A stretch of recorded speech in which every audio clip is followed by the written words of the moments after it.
In a dramatic development that has sent shock waves through South Africa's already volatile political landscape, President Cyril Ramaphosa has broken his silence for the first time regarding an international arrest warrant reportedly issued by the United Kingdom against Economic Freedom Fighters, EFF, leader Julius Malema. Speaking at the Union Buildings in Pretoria during a joint press briefing with visiting European Union leaders, the president confirmed that his office had been formally briefed by both the Department of International Relations and Cooperation and the South African Police Service on the legal application originating from British authorities. Ramaphosa stated that South Africa was fully aware of the warrant allegedly issued by a UK magistrates' court and emphasized that, as a constitutional democracy founded on the rule of law, the country would follow proper legal and diplomatic channels in responding to the matter, stressing that no individual stands above the law either within South Africa or internationally. The president's remarks marked his first public response since reports emerged last week that British authorities had quietly secured a sealed warrant linked to an investigation into alleged money laundering and organized financial crimes. According to information released by UK prosecutors, the investigation centres on a London-registered shell company, Rathford Consulting Limited, which is alleged to have connections to several prominent African political figures.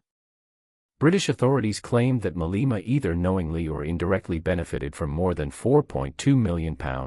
equivalent to roughly 100 million rand, that allegedly moved through offshore corporate structures associated with the company. While Rathford Consulting is legally registered in the United Kingdom, prosecutors argue that it functioned as a politically protected laundering vehicle for high-ranking African elites, exploiting international financial loopholes to conceal illicit flows of money. Investigators from the UK's National Crime Agency, working in cooperation with Interpol, alleged that the suspicious transactions took place between 2020 and 2023 and were disguised as consulting payments for purported Pan-African land reform initiatives. British officials insist that no such legitimate programs existed and claim that the funds were instead diverted into encrypted cryptocurrency wallets, luxury European real estate acquisitions, and high-priced legal retainers.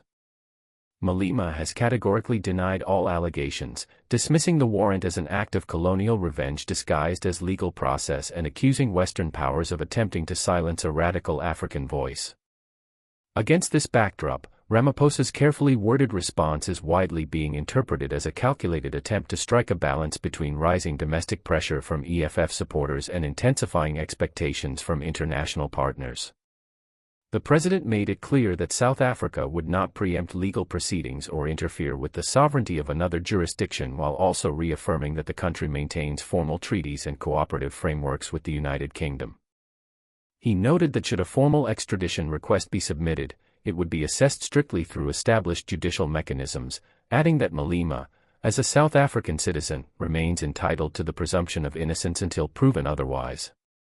At the same time, Ramaphosa underlined that political status or identity should never serve as a shield against accountability, a statement that has been interpreted by analysts as a subtle but firm signal to both domestic and international audiences. Political insiders suggest that the president had been under mounting pressure to address the issue publicly, particularly after reports surfaced that the UK Foreign Office had summoned South Africa's High Commissioner in London for urgent consultations earlier in the week. According to diplomatic sources, a formal note from Britain reportedly stressed the importance of full transparency and cooperation in line with the 2003 extradition treaty between the two countries, a legal instrument that has long underpinned bilateral judicial collaboration while guaranteeing due process and the protection of suspects' rights. However, the highly political nature of the case has sparked debate over whether existing frameworks are equipped to manage such a charged and polarizing situation. Meanwhile, the EFF has adopted an uncompromising stance, with party leaders framing the warrant as a politically motivated attack aimed at crushing what they describe as the last truly revolutionary movement on the continent. At an urgent press conference held at the party's headquarters in Bloemfontein, EFF spokesperson Vana Pambo accused British authorities of pursuing a witch hunt and used incendiary language to denounce what he characterized as imperial interference. He claimed that Malema was being targeted for challenging global inequality and asserted that the party would not cooperate with any effort to criminalize black leadership under the guise of international law. This rhetoric has energized the EFF support base and further deepened divisions within South Africa's fractured political environment. The party has since announced plans for nationwide protests under the hashtag Hands Up Malema campaign, with mass demonstrations scheduled in Johannesburg, Durban, and Cape Town. Organizers have indicated that they expect tens of thousands of supporters to take to the streets in what they describe as a show of resistance against a targeted assault on black political leadership. Security analysts have expressed concern that the protests could exacerbate tensions in major urban centers already grappling with economic hardship, unemployment, and social unrest, raising fears of potential clashes between demonstrators and law enforcement agencies. Amid growing uncertainty, Malema is reportedly remaining in South Africa and has indefinitely suspended all international travel, including a planned keynote address at the Pan-African Youth Forum in Accra, Ghana, citing security considerations. His sudden withdrawal from foreign engagements has only intensified speculation about the seriousness of the warrant and the possible legal consequences that may follow.